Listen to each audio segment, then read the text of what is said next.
They say you never truly know the person sleeping beside you until you share a tragedy that rips the foundation of your world apart.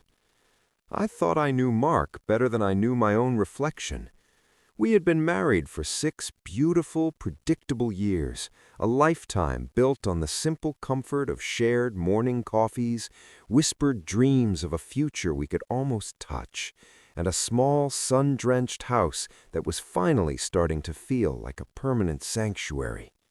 Our love wasn't a whirlwind. It was a slow burn, a steady flame that I believed would weather any storm. When we finally saw those 2 unmistakable pink lines on the plastic stick, the air in the room seemed to change, becoming thick with a joy so intense it felt sacred. We wept in each other's arms for what felt like hours, the sound of our shared laughter echoing off the tiles of the bathroom floor. It was the missing piece we hadn't even realized was gone, the final stitch in the tapestry of our lives. We spent the following months in a state of blissful anticipation, pouring all our hopes into the nursery. We chose a soft sage green for the walls, a color that felt like growth and peace. I remember the smell of the fresh paint and the way the light hit the empty crib in the afternoons. We spent hours debating over names, names that sounded like legacy, names that sounded like strength, names that sounded like love. We were building a kingdom for a person we hadn't even met yet, and Mark was the devoted king, his hand always resting protectively on my growing stomach, as if he could shield us from the very concept of pain. But then, without warning or mercy, the world went quiet. It didn't happen with a bang. It began with a dull, sickening ache that I tried to convince myself was normal, just the body stretching to make room for life. But by the time we reached the hospital, the air had turned to ice. I remember the sterile smell of antiseptic, the blinding white of the fluorescent lights, and the frantic, hushed whispers of nurses behind a blue curtain. The end came in a cold, metallic room where the only sound was the steady, agonizing, rhythmic beep of a heart monitor that no longer synchronized with a second, smaller one. That silence, the silence of a heart that stopped before it ever truly began, is a sound that never leaves you. It echoes in the hallways of your mind forever. I didn't just lose a baby that day. I lost the woman I used to be. I lost my sense of safety in the world. I expected Mark to be my anchor, the one person who would hold me while I fell apart, but instead he became a ghost in his own home. The man who used to count my breaths while I slept now couldn't even stand to be in the same room as me. He started staying late at the office, claiming the workload was piling up, but I knew he was just running from the shadows in our house. He stopped looking me in the eye, his gaze always sliding away to the floor or the wall behind me, as if my grief were a contagious disease he was desperate to avoid. He treated our home, our sanctuary, like a morgue, walking on eggshells as if the mere sound of a floorboard creaking would shatter the fragile, hollow peace he was trying to maintain. The nursery door remained closed, a silent tomb for a dream that had died, and the distance between us grew until it was a vast frozen ocean. I was drowning in the middle of it, reaching for a hand that was no longer being offered, watching the man I loved turn into a complete stranger while the sage-green walls of our dreams began to peel in the dark. The silence that had settled over our home wasn't peaceful. It was heavy, like the air before a devastating storm. 3 months had passed since the funeral.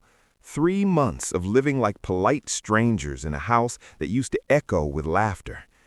I was still drowning in a sea of what-ifs, but Mark had clearly found a lifeboat.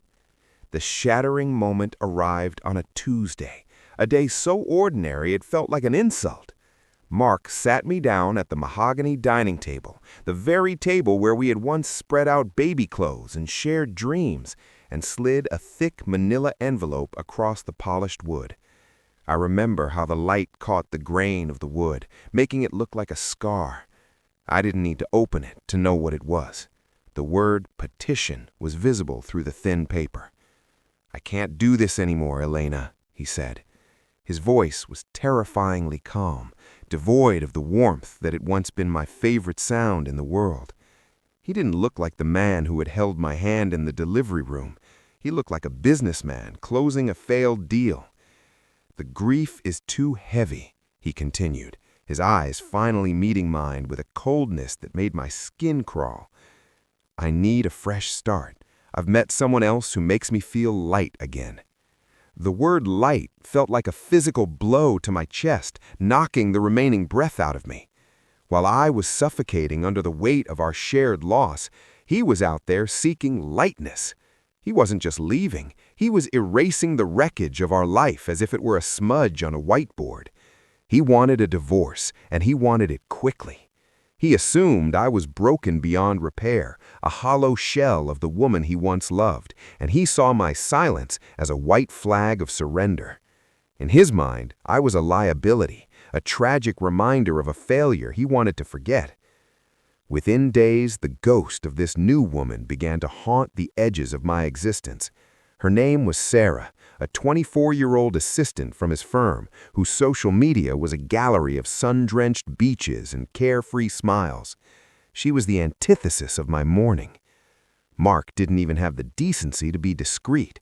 He began coming home smelling of expensive perfume that wasn't mine and talking on the phone in low, hurried whispers that ceased the moment I entered the room.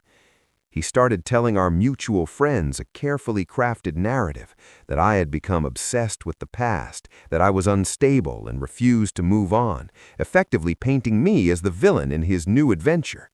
He treated me with a sickening, pitying condescension, as if I were a wounded animal that needed to be put out of its misery for its own good. He assumed that because I wasn't screaming, I wasn't fighting. He saw my red-rimmed eyes as a sign of defeat, rather than a forge where a new kind of strength was being tempered. He truly believed he could just walk away from the debris of our family, leave me with the empty nursery and the medical bills, and step into a new life without a single scratch on his conscience. But as I sat there, watching him pack his designer suitcases with an efficiency that bordered on cruel, I realized he had made the biggest mistake of his life. He thought he knew exactly what was in that envelope he handed me, but he had no idea that I was already preparing a delivery of my own, one that would ensure his light new life would come crashing down with the weight of 1,000 suns. The morning of our final meeting was unusually bright, the kind of day that felt like a mockery of the darkness that had resided in this house for months. I stood in the center of the living room, surrounded by the remnants of a life that no longer belonged to me. Mark arrived at noon, looking every bit the man who thought he had won. He was wearing a new, expensive watch, likely a gift from Sarah, and his stride was confident, almost bouncy. He walked through the door with a practiced smirk, ready to play the role of the generous ex-husband one last time before dropping the keys and disappearing into his light new future. He looked around the room with a sense of detached nostalgia, his eyes avoiding the hallway that led to the sage-green nursery. "I'm glad you're being mature about this, Helena," he said, his voice dripping with a condescending kindness that made my blood boil. "I've got the movers coming for the rest of my things tomorrow. I hope you've found a small place to settle into. You need to focus on healing, moving past everything." I didn't say a word. I simply gestured toward the mahogany table. On it sat a single thick leather portfolio. Mark's smirk faltered slightly, his curiosity getting the better of him. He thought it was a scrapbook, or perhaps a final desperate plea for him to stay. He approached the table with a sigh of annoyance. "Elena, I told you, I can't look at old photos right now. It's too much." I stepped forward, my voice steady and cold as a winter morning. "It's not photos, Mark. It's the truth you were too cowardly to face. Open it." His brow furrowed as he flipped the cover. The first page was the medical autopsy report from the private clinic. I watched his eyes scan the lines, watched the moment he hit the paragraph detailing the specific infection that had compromised the pregnancy. I saw the color drain from his face as he realized I knew about his business trips. I saw the way his hands began to tremble as the weight of his own culpability settled in his chest. "You killed our child to protect a secret," I whispered, the words cutting through the air like a blade. "You let me believe it was my body that failed, while you were the one who brought death into this house." He tried to speak, to stammer out a lie, but I didn't give him the chance. I reached over and flipped to the very last page of the portfolio, the deed of ownership for his corporate headquarters and the signed termination papers.